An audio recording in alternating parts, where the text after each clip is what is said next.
increasing IVF outcomes, it is a big topic and it is a glaring topic in today's world. So because IVF, as it is, the word IVF, like the patient feels like, oh look, it's not 100%. It's the first thing that comes to their mind. But believe me, nothing in this world is 100%. God has created nothing that is 100%. As it is, so IVF is also not 100%.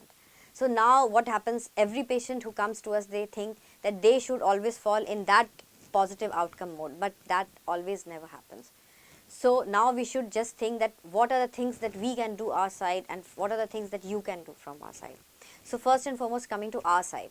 From our side, we should be able to give you the best injections. We should be able to do best scans for you, so that we should be able to monitor properly your eggs, and we should take out the eggs when we feel that okay, now these are going to give us mature eggs.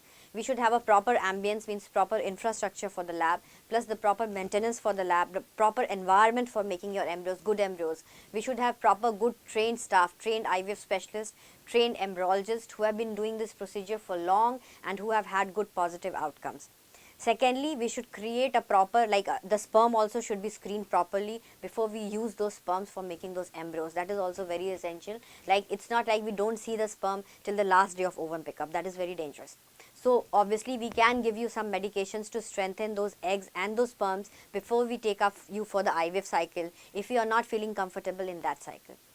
Thirdly, obviously for the IVF cycle to have a good outcome, we should have a good uterine lining. So it's not only the lining that matters, the lining with the volume, the blood supply, everything should be good in the uterus with the hormonal parameters.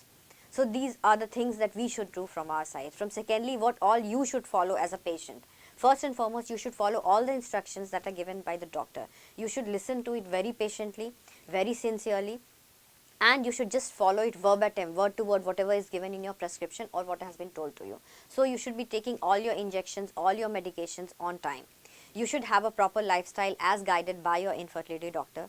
The injections have to be taken on time. The cold chain of the injection has to be maintained. If you are carrying those injections, please maintain to it that the fridge in which those injections are kept, they are always on. You should not switch off those fridge, or you should have a proper battery backup if you are taking up those injections. Because many patients of remote areas, they come, they want to take the injections, but they don't know what is the importance of maintaining a cold chain, and then they keep on taking those injections and then the proper result never comes. So this is very important. Secondly, whenever the last injection, the trigger has to be given, that has to be taken on time. Your blood investigations have to be done on time, and you have to be very cool. That is very important. IVF is a mental game, and you have to be very cool during your IVF cycles. Your stress levels have to be very cool. If you are not cool, you please tell your IVF doctor so that you can have more of a session with the psychologist. That is very important to cool your nerves.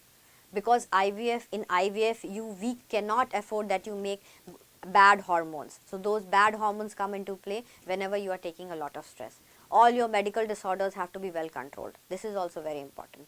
And you have to follow definitely all the instructions given by your infertility specialist.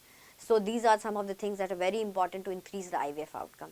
Secondly, we try to transfer blastocyst, but obviously all patients are not that much lucky to have blastocyst, because blastocyst is the day 5 embryo and it is usually made when we have more eggs. So all patients who are having low egg reserve, who are having less eggs, they still want to go ahead with their own eggs. It is not that they cannot have babies if they don't have blastocyst. They should keep this in mind, because then they become very stressed if you tell the patient, look, you have got less eggs, so we are not going with blastocyst. We have to do a day 2 or day 3 transfer in patients who are having, say, 1 egg, 2 egg. So obviously you cannot take them to blastocyst. But it doesn't matter that if you are not making blastocyst, it doesn't matter that you are not going to be pregnant. It is not the thing.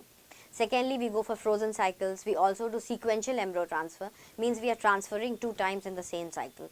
These all do somewhere increase our success rate.